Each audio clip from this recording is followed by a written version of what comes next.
हुई आग अब बुझने का नाम नहीं ले रही थी। धू धू जलती मनुस्मृति धुएं के साथ खत्म हुई थी। क्या यह वह आग थी जो जलाकर चला गया था? वह सारे ज्ञानपीठ, स्कूल, कॉलेज मरुभूमि जैसे लग रहे थे। युवा युवतियों की कलकलाहट आज मौन थी। जिन्होंने हाथ में कलम थमाई, शिक्षा का महत्व समझाया, जीने का मकसद दिया, राष्ट्र प्रेम की ओतप्रोत भावना जगाई, वह युगंधर, वह प्रज्ञा सूर्य काल के कपाल से ढल गया था।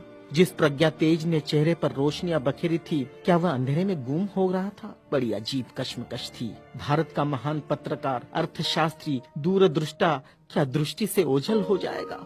सारे मिलों पर ऐसा लग रहा था जैसे हड़ताल चल रही हो। सुबह शाम आवाज देकर जगाने वाली धुआं भरी चिमनियां भी आज चुपचाप थी।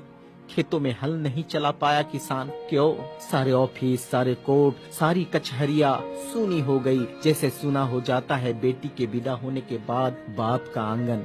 सारे खेतीहर मजदूर, किसान असमंजस में थे। ये क्या हुआ? उनके सिर का छत्र छिन गया।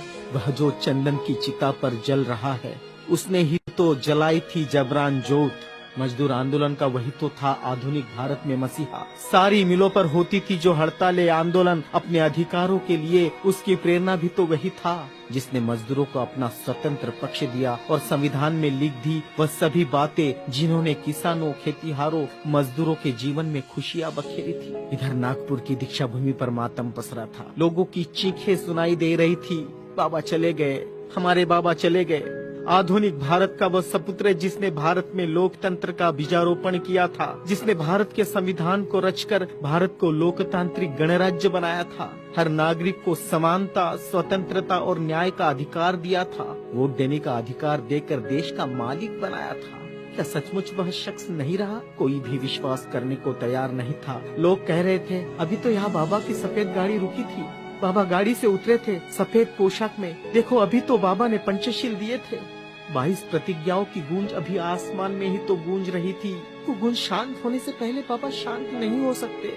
भारत के इतिहास ने नई करवट ली थी। जनसैलाब मुंबई की सड़कों पर बह रहा था। भारतीय संस्कृति में तुच्छ कहलाने वाली नारी, जिसे हिंदू कोड बिल का सहारा बाबा ने देना चाहा और फिर संविधान में उसके हक आरक्षित किए, ऐसी माँ बहनें लाखों की तादाद में स्मशान भूमि पर थी। यह भारतीय सड़ी गली धर्म परंपराओं के मुंह पर एक जोरदार तमाचा था, क्योंकि जिन महिलाओं को स्मशान जाने का अधिकार भी नहीं दिया, ऐसी 3 लाख महिलाएं बाबा के अंतिम दर्शन को पहुंची थी, जो अपने आप में एक विश्व विक्रम था। भारत का यह युगंधर, संविधान निर्माता, प्रज्ञा तेज, प्रज्ञा सूर्य, महासूर्य, कल्प पुरुष नव भारत को नव चेतना देकर चला गया, एक ऊर्जा स्रोत देकर।